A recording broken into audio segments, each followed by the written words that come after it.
Hi, my name's Simon Baker, and welcome to our vodcast. This is an interview with Mathew Care, the CEO and founder of the Digital Classifieds Group. They operate property portals and general classified sites across Southeast Asia in Cambodia, Laos, Mongolia, and also some sites in Papua New Guinea and Fiji. In this session, we have a look at the impact of the coronavirus on the real estate markets, um, the initiatives they're undertaking, and where they see the future and how they can help participate in that future. Let's start off by talking to Mathew about the impact on the real estate markets in Southeast Asia. Laos is in lockdown. There's more cases, and the government's pretty much put a stop to any sort of events.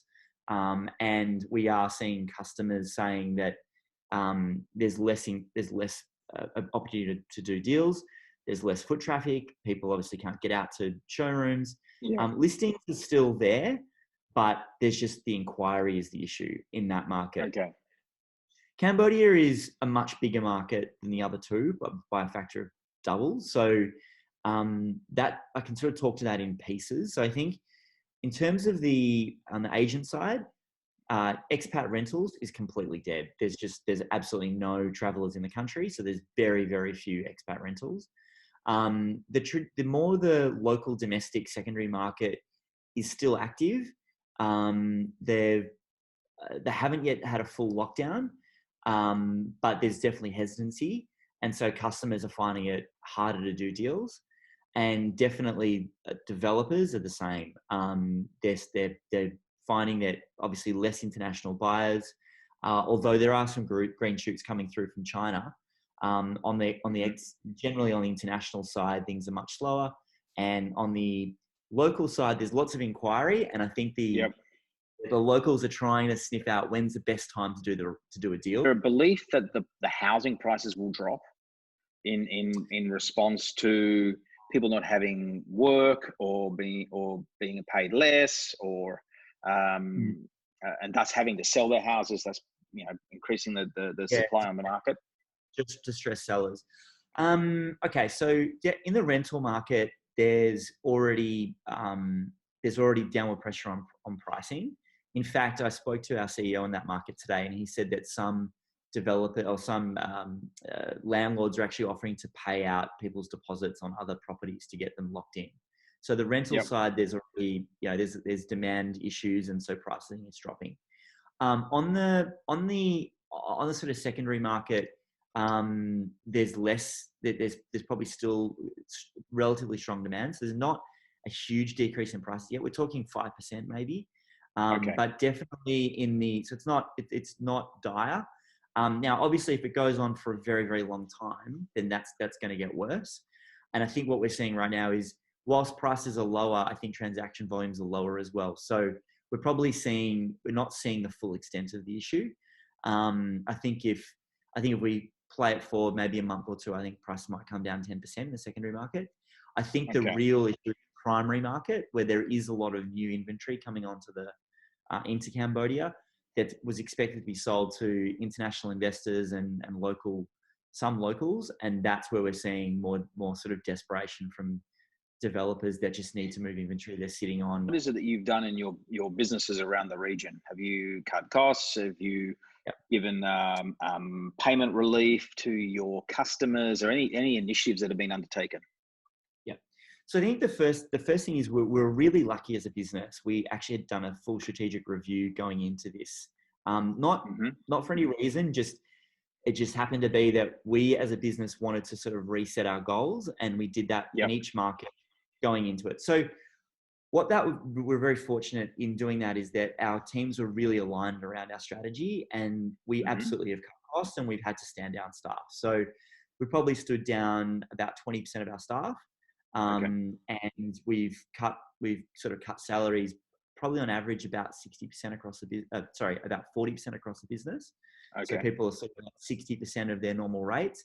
Some are as low as 40%, and some are still sort of close to 100%. Depends on the role and what they're doing. So that's sort of the internal side of it. Obviously, we've cut our marketing costs where it makes sense to cut. So we're not doing a lot of above the line. such as, tuk-tuks or buses or billboards Yep. or TV, because there's just less foot traffic and doesn't make sense. Yes. We've cut our digital costs a bit, but not totally. And I think, like many other portals, we've maintained our tech spend, because it's it's an investment we need to make in our business, and we see this is a good time to get that work done. So we're just sort of focusing on that, and some of the initiatives we put in place require technology. So in Yep. terms of the customers, yes, we have provided relief to customers, largely in the form of sort of discounts, but with a view, but for a limited period of time. So keeping people continuing to pay their invoices, but obviously at a reduced rate. We're not looking to necessarily claw that back. We just think, it's unrealistic to sort of build up a huge debt for a client. It just gets mentally very hard for them to sort of pay it. So we're just saying, well, look, we're willing on a case-by-case basis to give you relief. Again, sort of fortunately, or I don't know, maybe unfortunately, we actually had a lot of customers at this time that are due for renewal. So what we've done on the agent side is we're looking at sort of basically finish this process. We're making a lot more of the sort of value add products that we've got more optional.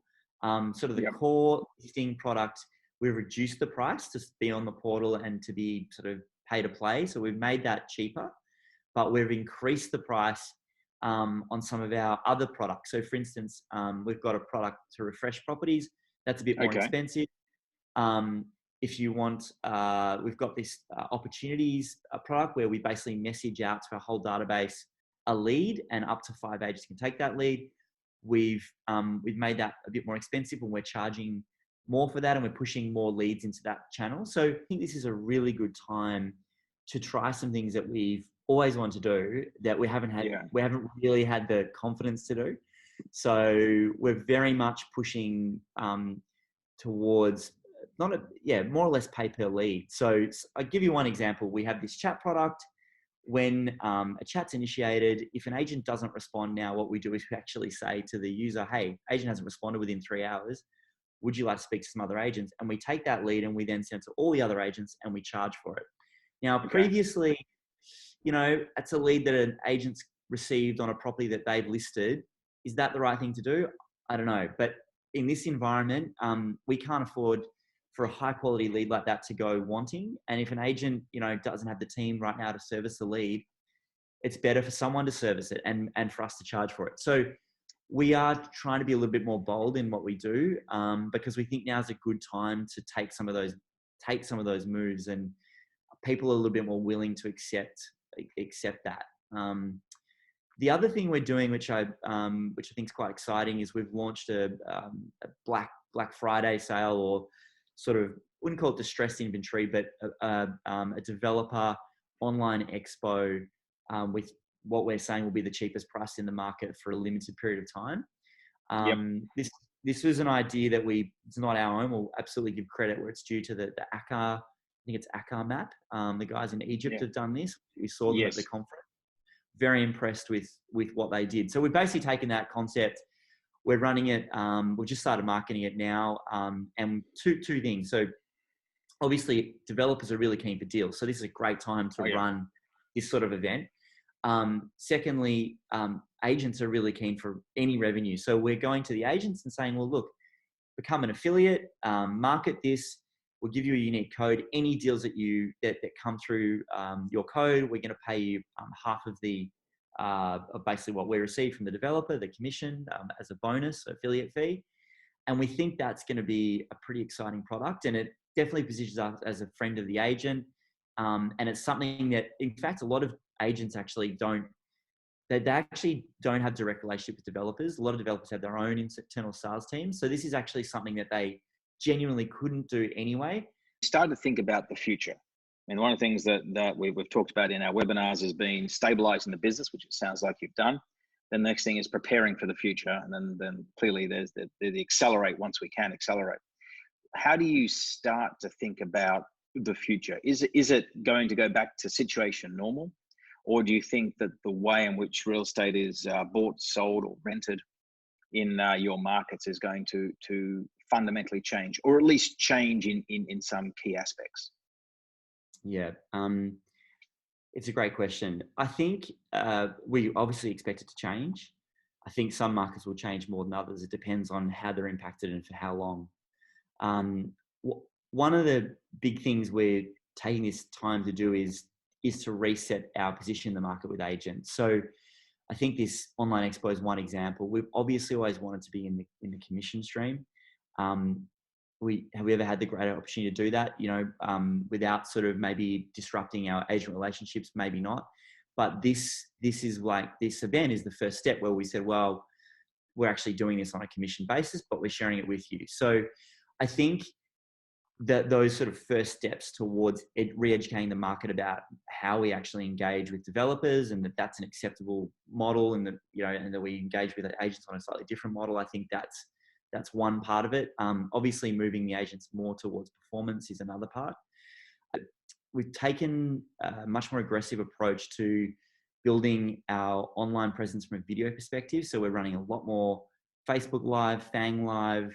We're definitely engaging the agents and developers and developments a lot more with video. And we're seeing that developers are coming to us and agents saying, well, I want to be able to do a 3D tour. I want to be able to do a virtual showing.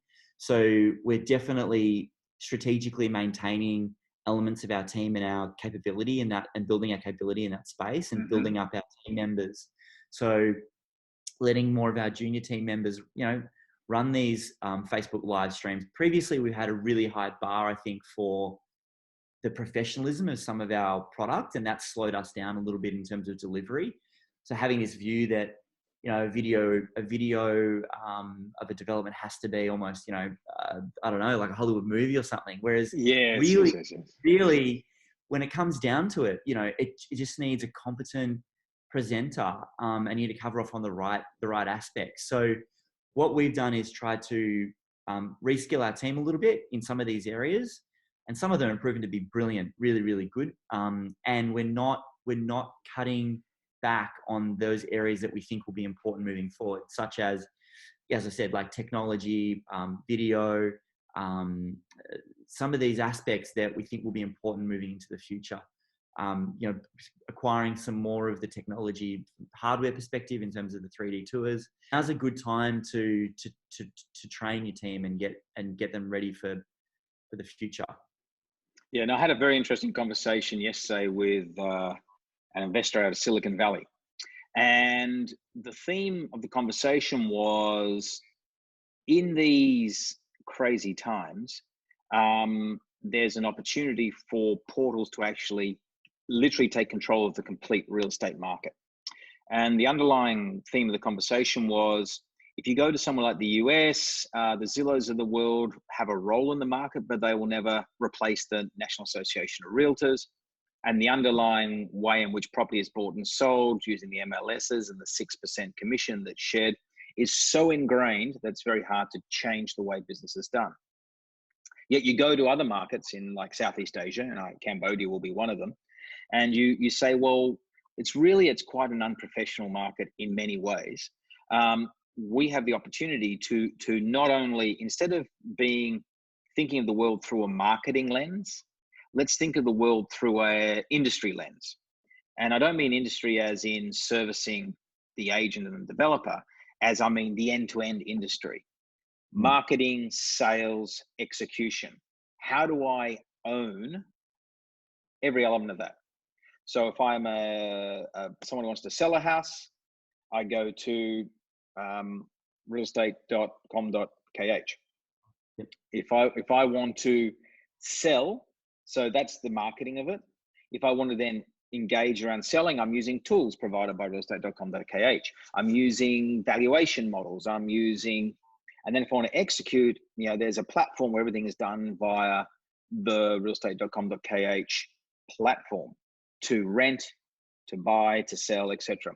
So then you literally own the industry from end to end. Everyone has to touch you, and you're clipping every single ticket along the way. There's a belief that if that can be done in a market, and clearly the emerging market's the most attractive for doing this, then the value that can be created is truly enormous, because you're tapping into every element of what makes a transaction. How do you think about that? That's a good question. I think the theory is definitely correct, and I think that the elements to get that right, it's technology, which you need to maintain, which we maintain, and you need to continue to invest in. I think that if I think about our business and the bits that are missing, I think we're not yet at the point where we're fully facilitating the core of the transaction. We're doing all the ecosystem around it, but there's that last little bit. And look, being really honest with how our business works, we've invested in another business in Southeast Asia that is absolutely investing a ton of money into fully digitizing the transaction, end to end, negotiation to automated legal documents. And we're very closely watching what they're doing, and we've got rights to basically to use that technology. So we've sort of got a foot in both camps, which we're quite fortunate, because they're very focused on being that end-to-end part of, on literally having it completely buttoned up online, whereas we're probably a little bit more traditional. So are you able to talk about that investment? I can't disclose the company, but I can absolutely talk about what they're doing. They've broken down every part of the real estate transaction, from the valuation to the pricing of the property. So having different pricing models. So maybe a pricing model. One example is a pricing model that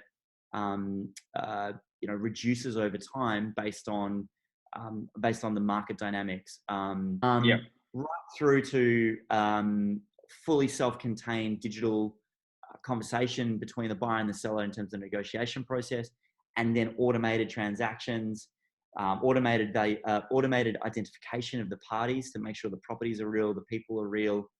So that's a super exciting business, and we're really excited to have that invested. Once they sort of got that working well enough, we'll hopefully bring some of that across into our market.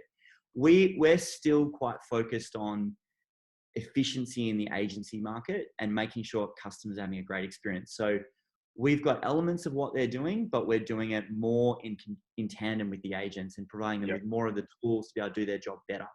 And I think in the background, this other business is sort of more focused on the real future, on totally digitizing it, and which is ambitious.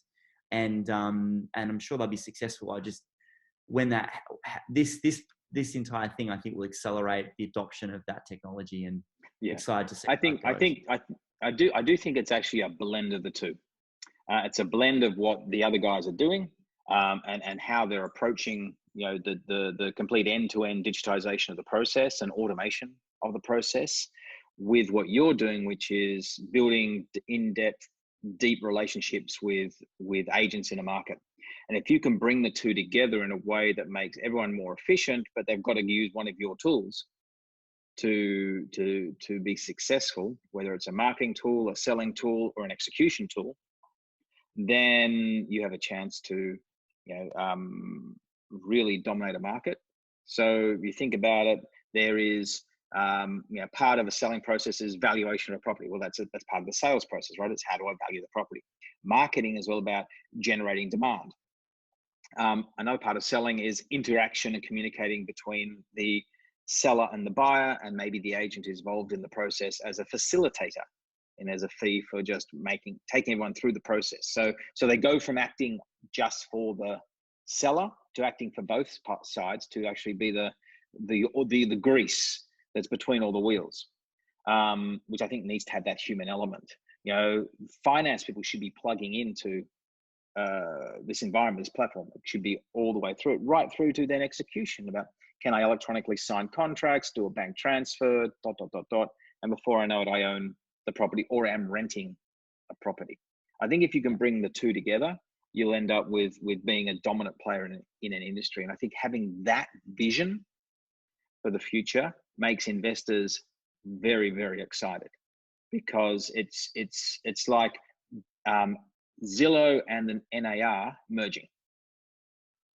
Yep, And if agree. that was to occur, that creates a incredibly um, aggressive and dominant player in an industry. Yeah, absolutely. And I think that this pandemic obviously is changing the way people think, and I think that their propensity and acceptance of the portal getting more involved and the technology that's required to facilitate that is, yeah, people are more accepting of it, and I think that both users as well as agents, everyone has to sort of accept a little bit of compromise, I guess, to what they're used to. And that's what we're seeing with developers, for instance. Yeah, they're starting to take deposits on WeChat and Alipay, and they're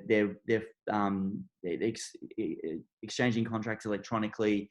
People are buying properties sight unseen, which traditionally hasn't happened, but now you Yes, people have to accept the reality that they're in and move forward. So I think it's actually quite exciting.